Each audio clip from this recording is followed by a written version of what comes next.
يا أيها الذين آمنوا استعينوا بالصبر والصلاة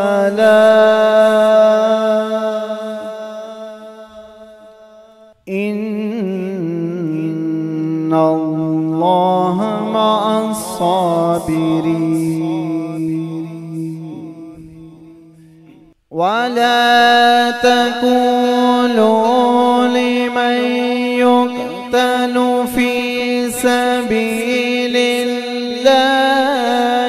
أموات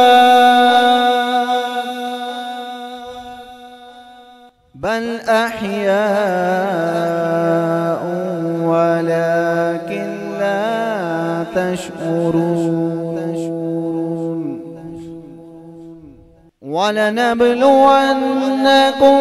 بشيء من الخوف والجوع ونقص من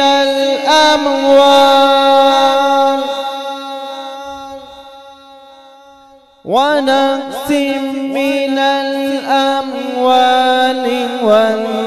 والأنفس والثمرات